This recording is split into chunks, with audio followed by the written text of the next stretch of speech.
This is the House of Hockey podcast, where we talk about the game and the lifestyle. We've got opinions as hockey fans, friends, and from the female perspective. Welcome to our house. Welcome to the House of Hockey podcast. This is episode 188. I'm one of your hosts, Ray. Breezy's on the LTIR. And today I'm doing something a little bit different. This is going to be a solo episode. And I wanted to do this because I am really passionate about the PWHL, the Professional Women's Hockey League. We've talked about it quite a bit here on this podcast. Before it was the PWHL, we interviewed players of the PHF, and I went to the first ever PWHL Game 5 final of their inaugural season to watch the first ever Walter Cup be raised. And it's something that I will always remember.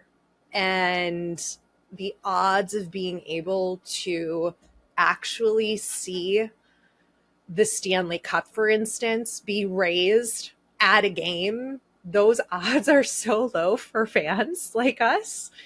And I got to see that in this inaugural league that I just know over the years is going to grow and become something even bigger than it already is. So I want to tell you all about my experience there. But I also found that a lot of people that I have talked to don't know a whole lot about this league in general. There is some information out there, of course, if you Google it, but it's kind of all over the place in different pieces. And I wanted to sort of go through some of the main points that you would want to know as a fan, like where to watch. What are the differences in play? What are the differences off the ice? How long is the season? What are the teams? How much do the women make? What about a development league? Jerseys, like all of the stuff that we all have questions to. Because I went for a walk on the beach with my dog Ringo the day after the final. Minnesota won, by the way, in case you missed it. You probably didn't miss it because it was all over my Instagram feed. It should have been all over yours, but you might start following them now after you hear about all of the things that I want to tell you about. But I was walking on the beach wearing my PWHL finals sweatshirt, and I'm wearing it now in this video. And a gentleman stopped me and was like, "Hey, is that the PWHL?" And I'm like, "Yeah." He's like, "Oh, did you go to the game?" I did. And I started, of course, as I do when I talk to strangers, vomiting all of the facts and things that I think are really interesting about this league and sometimes that I do here on this podcast. And I realized he didn't know a whole lot. And it's because there just really isn't a lot of press. There's no ESPN highlights show. They're not showing highlights to my knowledge on ESPN. I mean, I don't watch ESPN on the regular, but there's not a whole lot yet for the league. There's not a whole lot of coverage. There is stuff on social media, but I wanted to kind of give you some of the nuts and bolts of this league. And hopefully you know a lot of these things. And if you don't, I hope that this will help you learn more about it and be more excited for the next season. Let's start with the league's name, the Professional Women's Hockey League. That's the PWHL. It's composed of the now defunct PWHPA and the PHF. A lot of acronyms. If you want to look it up and learn more about those, you can. But those leagues really helped pave the way to get us to where we are now. And the PWHPA partners are the Mark Walter Group and Billie Jean King Enterprises. Those three groups actually acquired the PHF and ended sort of the rift that was going on between those two leagues, because the PWHPA really wanted to have like livable wages and a lot of different things in their collective bargaining agreement with the players union to really be something that was substantial and could become successful and could also support the women in more of a full-time capacity, as opposed to it being a part-time job, which it was for many of the women who played in the PHF. What they were able to do in January of 2024, that's when the first ever season of the PWHL started. They basically put this league together in about 6 months, from draft, players, cities, barns, uniforms, like the whole thing. They played a 24-game season this year with six inaugural teams: Boston, Minneapolis, St. Paul, which is basically Team Minnesota, Montreal, New York, Ottawa, and Toronto. So 3 teams in the US, 3 in Canada. And they literally didn't have buildings to play in, equipment, just like the works. They started from scratch building this new league in such a short amount of time. And they really did do a pretty phenomenal job when you think about it. I know people, including myself, were super critical of it in the beginning, because for me, it was super important that we get it right, and get it right from the beginning to hook the fans like me and get us invested. And if certain things aren't in place for fans, it's really hard to want to spend our hard-earned money on this. It's not that we don't support the women, because we do. I just really wanted it to be amazing. And it really has been amazing. I went to a game during the regular season as well in Boston. They played New York, and I was thoroughly impressed. It was as high level of professional hockey from a fan's perspective that you would expect in like a minor league or even the NHL. Obviously, they don't have the money that the NHL has to be able to do all of the bells and whistles and things that we love. And the arenas are much smaller, but they really did a phenomenal job putting this together for the women, for us fans. And there are some differences, and I want to be really clear about this. Women's hockey is different than men's hockey, and that's not a bad thing. Okay? There is a slight difference in play, but the excitement of watching professional hockey is the core of what brings me joy going to these games, whether it's the ECHL, the AHL, or the NHL. So it exists as well in the PWHL, the excitement and love of the game. So what are the differences? Let's talk on the ice. They have a 3-2-1-0 point system. The terminations of penalties following a shorthanded goal, that's something unique that they do. They do best of 5 shootouts, and they have, of course, greater restrictions on body checking, but body checking is still allowed. And this is something that you can listen to interviews from the women players who all strongly advocated for body checking. They all wanted that to be allowed. And it is, and it happens, and I've seen it, and it's phenomenal to see it, because that's, of course, a part of the game us fans absolutely love. So those are some of the main things. Obviously, if you're really into the rules of the game and all of that, like, go do a deep dive, because there's obviously, of course, a whole rule book for this. But what else is interesting and different is that they're women, and women have this crazy capability to grow children in their bodies. Yeah. If you didn't know that. Okay. And 3 of the main stars in the league all had just had babies several months before the season started.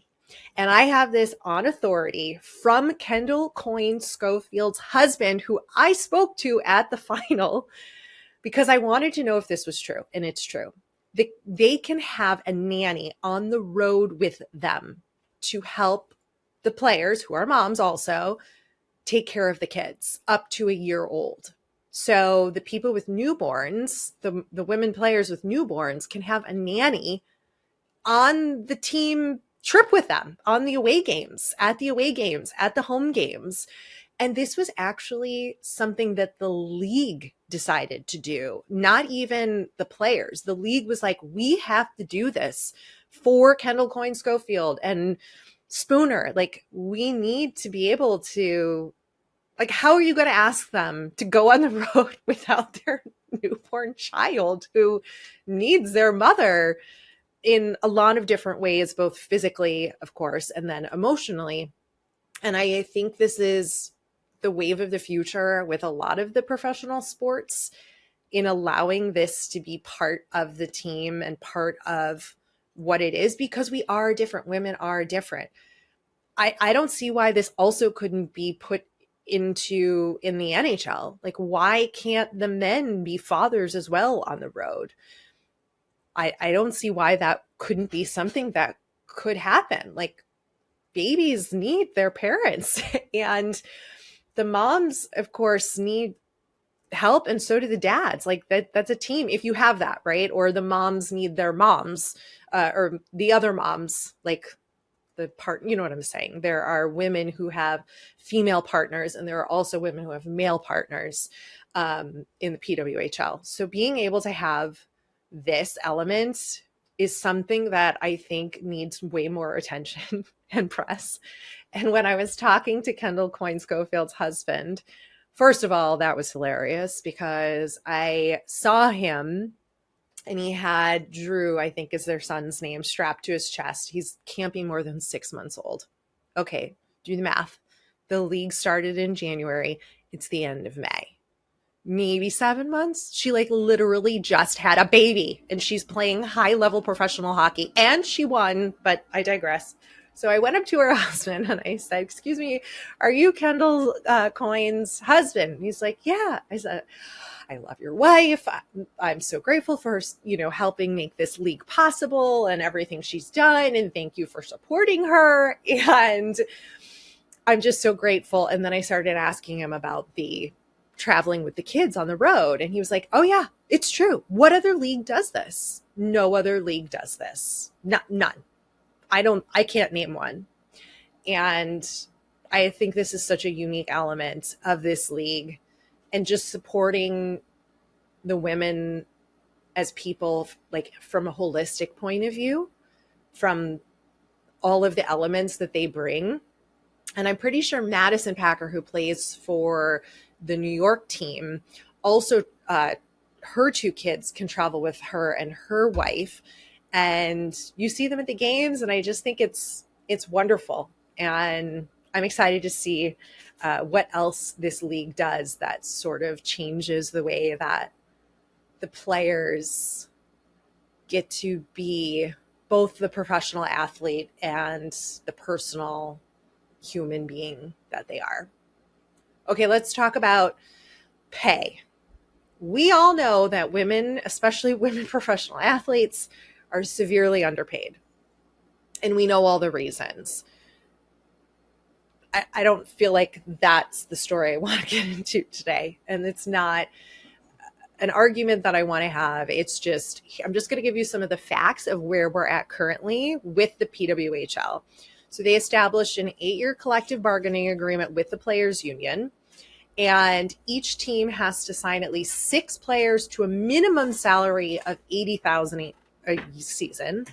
And no more than 9 of the players can be paid the league minimum salary of $35,000. And the teams have to achieve an average salary of $55,000. And on top of this, the base and average salaries will all increase 3% per season over the next 8 years. So they will continue to get a raise. And then, of course, there are performance and team bonuses. And the championship winning team got a $63,000 about bonus for winning. But that's like split over the whole team. In the NHL, the Stanley Cup finalist earns $2.25 million, while the winner receives $3.75 million. So we're at quite a difference here in pay gap. But that's, of course, because this is a brand new league. Money is money. We're going to take the bonuses where we can get. But I just wanted you to know, like, where this league is at and what it means for these women to be doing this and playing at such a high level and getting paid so little to begin with. But we can only hope that bonuses go up and that the league can grow faster and then maybe we'll have a much bigger pay jump once that 8-year collective bargaining agreement expires. Something else that leads to this and is also a big challenge for the league right now is that there's no development league. Right? In the NHL, you've got the AHL and the ECHL, and you've got a couple other leagues that are around for the other players who want to keep playing at a high level and continue to strive to make it to the big league, to make it to the NHL. They have a place to go. They have a place to play and make money and keep their skill set at a very high level. We don't have a development league for the PWHL yet. And unfortunately, something that we'll probably see happen if the players don't get drafted is that they're going to be forced to retire because there isn't enough roster spots for this 6-team league. And you can't expand too quickly if you don't have the structure in place for the league. You can't just put 30 teams out there and hope that it works. That's not how it works. And I know that that is something that the PWHL is working really hard to try to figure out and even get some short-term solutions in place for the women. 167 eligible players officially declared for the draft for this coming year. This is record-breaking numbers, huge, and not all of them are going to have a place to play at a high level. And the only other option is to play in a recreational league. And I'm sure there aren't a whole lot of women's only recreational leagues. Not that they aren't used to already playing with the men, because most of them are, but it's a different game, of course, like I've already highlighted. So that's something that the league is working on to do. Okay, we have to talk about the jerseys.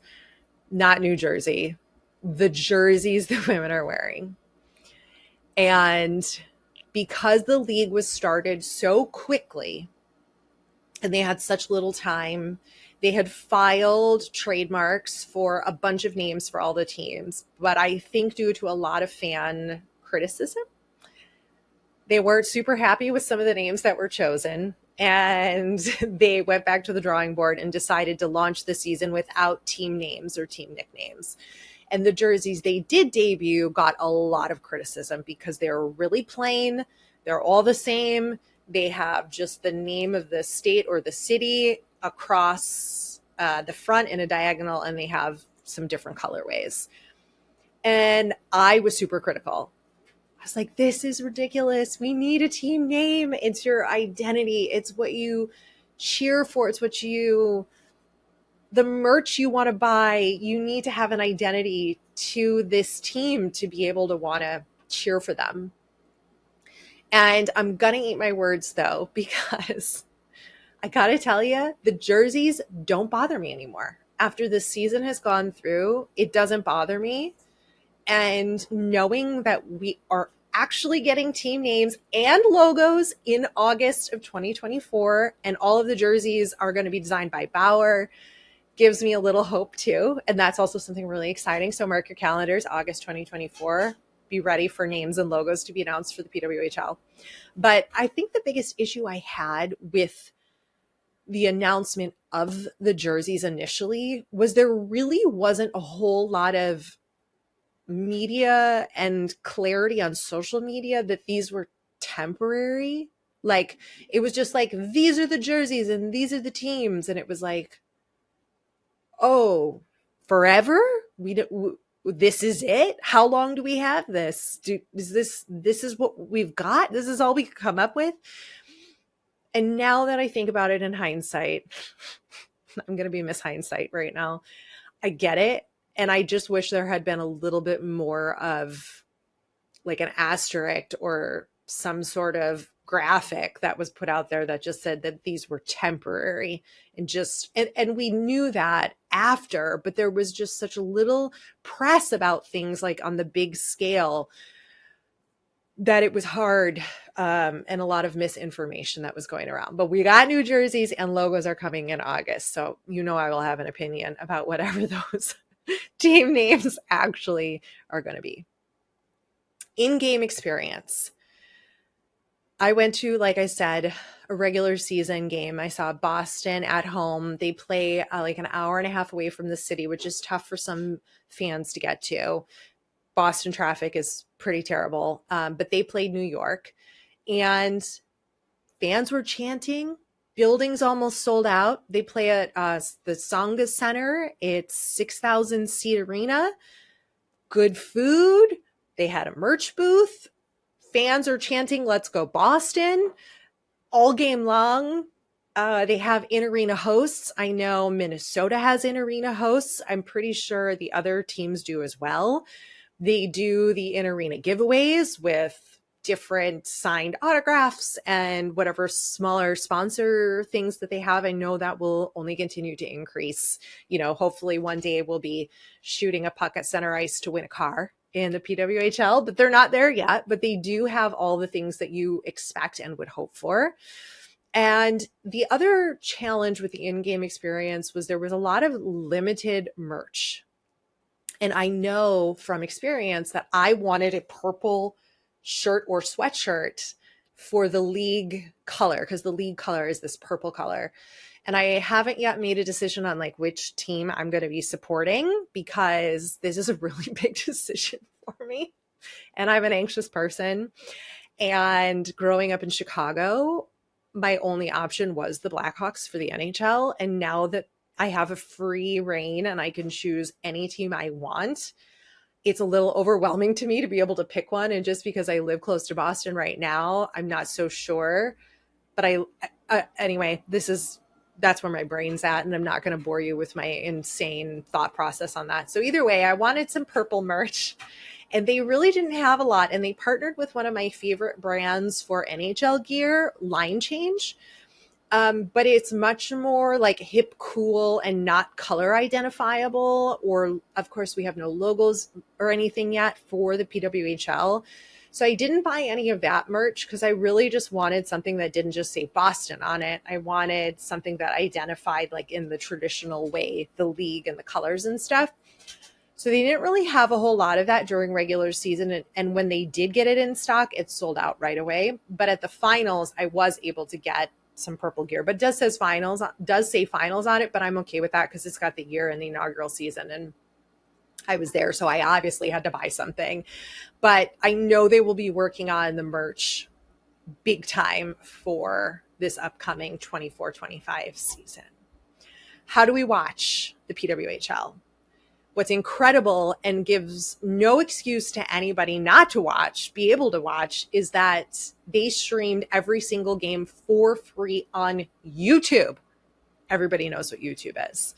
They also aired games on broadcast television on TSN in Canada, and they also did it on several of the local channels in the US stations. We had record number of people attending the games. And I think this is something that was really, I don't think anybody really expected the turnout of fans and selling out the games in the way that they did and breaking so many records all season long with fan attendance. I mean, I think the league knew they were going to have a big turnout, but I don't know what their expectations were, but mine certainly weren't this. But there's such a revolution happening right now with female professional athletes in sports across the spectrum that we're craving this, and the fans are ready. Like we're here, we're on board, because in April of 2024, the PWHL Montreal and Toronto game drew 21,105 fans. That's more than some of the NHL arenas, like games, that regular season games, I'm sure are not always sold out. Of course, this is new and exciting, but It was the most attendees for a women's hockey game in world history ever. Just let that sink in. 21,000 fans watching women's professional hockey. It's a big deal. Do you see what I'm saying? Like, it's a big deal.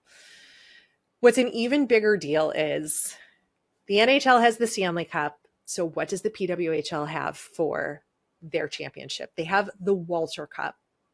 And it was designed by Tiffany & Co., which is one of their sponsors. And I think the coolest part, and the women will get this, is that it travels in a Tiffany blue box, like a gigantic Tiffany blue box. And I think that is the coolest thing. And it's so on brand, and it's such a perfect match for the women and for the women's game. I'm like sort of obsessed with that. And I think that's the most amazing thing.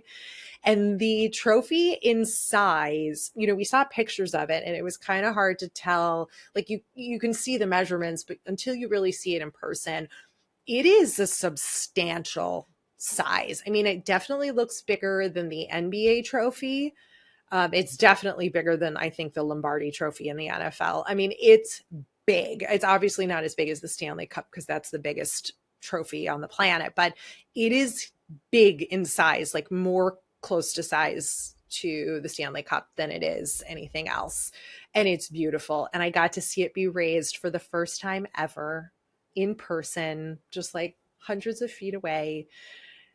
And it was beautiful. And they have keepers of the Walter Cup as well, just like they do in the NHL, where they have the keepers of the cup who take the cup around and travel with it. And it comes in a Tiffany blue box. It's so good.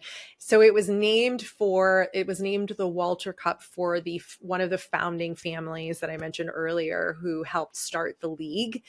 And they were just really big financial contributors to this league, basically. And it was Billie Jean King's idea to name it for them. And they were, of course, on the ice with the cup when they brought the cup out for the presentation. And the first person to get the cup from the winning team of the first ever inaugural PWHL championship final was Minnesota's own captain, legend, woman behind this league, Kendall Coyne Schofield. She raised the cup. She's a new mom, 6-month-ish old son. She had this idea to bring this league to life along with a lot of other people, but she's the one who gets a lot of the publicity for it. She went to Billie Jean King and said, how do we make this happen? Can you give me some advice? Boom, boom, boom. One thing happens to the next. Billie Jean's an investor. We have a league. We're starting tomorrow. Let's go. And she was the first person to hold the Walter Cup. And it was incredible. It brought tears to my eyes, honestly. It's not just because it's women, but I don't know about you when you watch the NHL Stanley Cup, even if your team doesn't win, I know I get emotional and teary-eyed for all of the guys out there because one team's lost and one team's won. And the range of emotions that we experience in that moment yo-yo between the two. And it is a lot to take in. And it was incredible to see. Also on Minnesota, worth noting, Grace Zumwinkle. She was a huge star on the team. And they also had the #1 draft pick, Taylor Heisey. And she won the MVP award. That was incredible to see. That whole game, while Minnesota actually they dominated this game. In game 4, there was an overturned goalie interference call that Minnesota could have won game 4 at home in Minnesota, but they won on the road in Boston, which is always so tough. And it's especially hard for this league where these players and their family and friends, of course, we're not at a place where these players can afford to like fly people out to come watch them win the Walter Cup, but they definitely had a strong showing of family and friends there to watch them win on the road. And I got to give it to the Boston fans. They were so classy when Boston lost.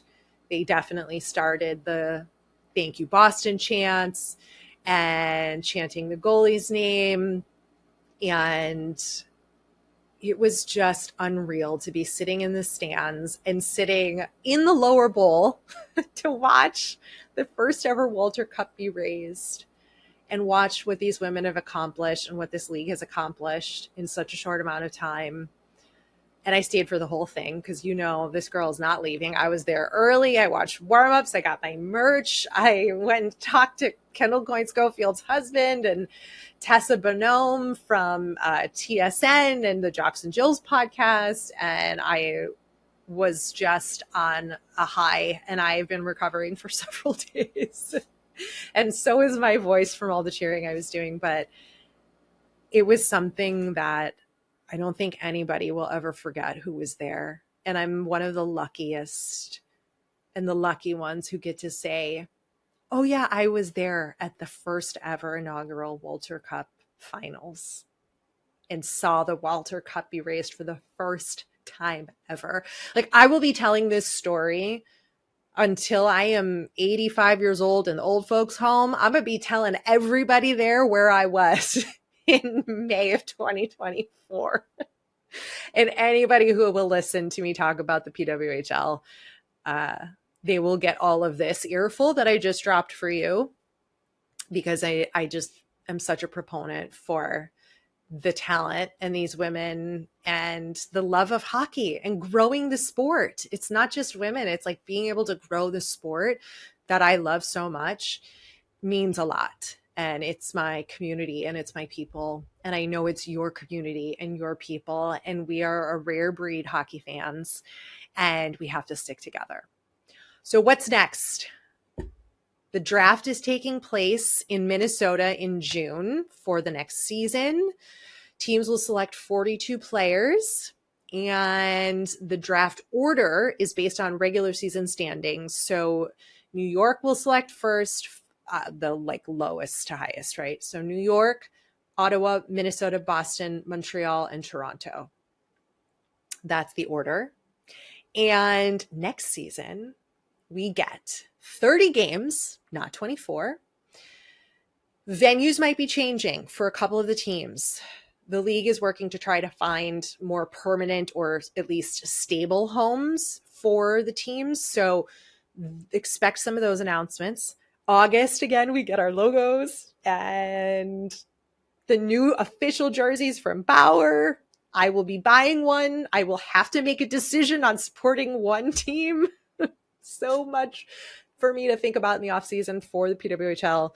And they're going to do more games at neutral locations as well. So this season they hosted a game in Pittsburgh and one other place that's escaping me, but they did neutral sites. They also played in New Jersey. The New York team played a couple games at Prudential Center after the Devils were done, or when there was a break and there was room and they could get them in to the schedule. So stay tuned for that. Go follow the PWHL official on social media, pick a team, go watch the highlights, go back and watch the games on YouTube. I don't know if they're still there, but they probably are. There's highlights. Get invested. You won't be disappointed. It's hockey. It's the sport we love. And I love it. I'm a fan. I just got to pick a team. But thank you for listening to this episode of me basically rambling for way too long. 34 minutes. Jesus H. Christ. Who knew I could talk to myself and you for that long? But alas, there was a lot to say. And send this episode to people who don't know anything about the league, who don't know anything about women's hockey, or anybody who lives in one of the cities where they have a team. Send them this episode. Tell them, listen to this. You can get caught up on everything you need to know. And stay tuned, because obviously there will be more announcements. And I will be back next week with all of the NHL Stanley Cup final talk, because at that point we will have our 2 Stanley Cup final teams. We will know who is one step closer to hoisting the Stanley Cup, which brings me just as much excitement as the PWHL does. And I'll be back with a special guest co-host next week. Thanks for coming over to our House of Hockey podcast and hanging out with us. We'll be back next week with a brand new episode. And in the meantime, you can follow us on social media. Just look for House of Hockey podcast. We'll be back next week.